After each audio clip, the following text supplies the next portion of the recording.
Iyan, isang good morning, good morning sa lahat ng mga bossing at mga idol, sa lahat ng mga kaibigan at mga anak ko na naghahanap buhay din ngayon araw na ito. At nandito na rin ako sa aking tindahan at bubuksan ko na rin. Galing na ako sa galaan.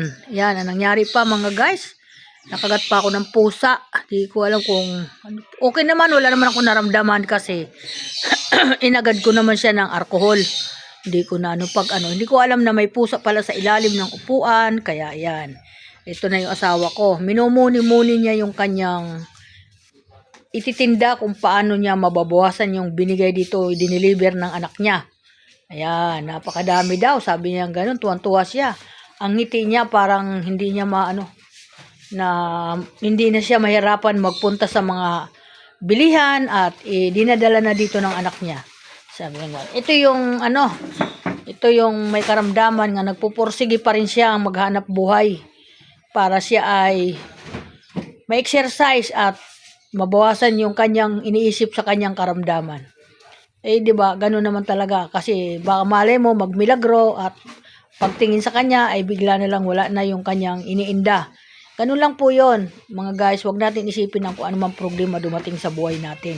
Kaya ayan siya. Maraming salamat. God bless sa lahat. God bless sa mga anak ko.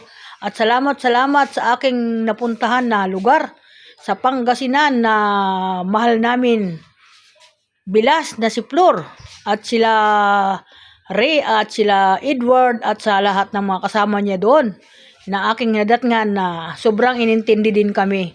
Yan. Tuwan-tuwa ako sa kanila lalo na kay Flor na minsan lang kami magkita.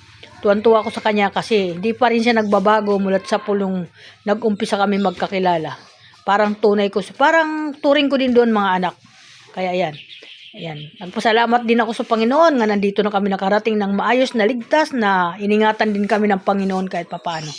Maraming salamat. Good morning everyone sa lahat ng mga kaibigan. Good morning, good morning. Yan. Nakatikim yung tindahan ko ng pagbubukas ngayong araw nito. Sabi ko sa asawa ko, bubuksan ko na.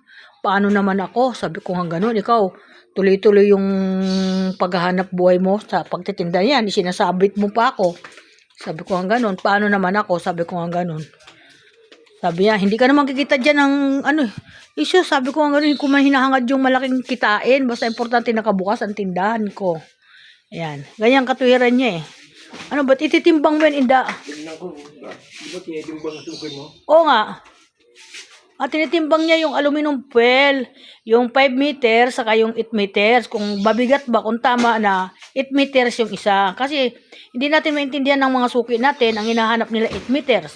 Hinahanap nila 5 meters. Pag pinersyon mo, sabihin mahal. Hindi sila maintindihan. Ayan. Ano yan, 5 meters? Ilan? Ano mabigat? Mas mabigat yung 8 meters? Siyempre, 8 meters yan. Yan. Yan yung diniliver ng anak niya. Busy siya ngayon. At mamaya, magsasari din kami at magpapacheck up na siya. Siguro ako, magpapacheck up din ako kasi nakagat nga ako ng pusa. Magpapatusok ako ng anti-rabies. Pero nung kinagat din ako ng pusa, nagpatusok ako ng anti-rabies. Alam mo, lagi doon sa papunta kami ng Patay, nagaganon ako. Nung kinagat din ako ng pusa nung nakaraan taon, yun din, kinagat din ako ng pusa. Kasi tumalon yun sa pusa, tumalon sa harap ko. Tapos sabay kinagat ako.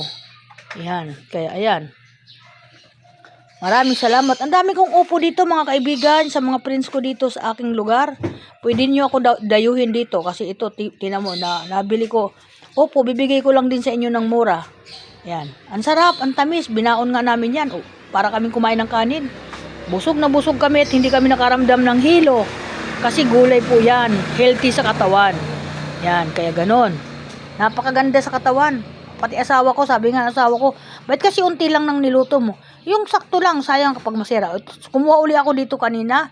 At magluluto ako mamayang tanghali kasi nawili sila dun sa masarap na gulay na parang ang tamis. Walang halo yun kahit ano. Ginisa ko lang po yun sa bawang, sibuyas, kamatis. Yun lang po yung aking ginawa dun sa opo. Sarap na sarap sila. Thank you po. Thanks so much. Good morning everyone. Ingat ang mga anak ko. At ingat sa lahat ang mga anak ko at mga apo ko. Mag-ingat kayo mga apo at mga anak ko. Mag-ingat kayo sa inyong mga pinupuntahan, lakad.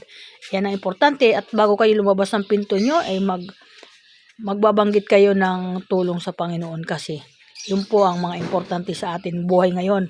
Hindi lang tayo larga-larga lang at mayroon tayong makapangyarihan sa buong mundo. Thank you so much. Bye-bye. Ayan. Bye-bye. Yan. Thank you so much. Bye-bye. Ingat ng mga idol, mga follower. Ingat po. Bye-bye po.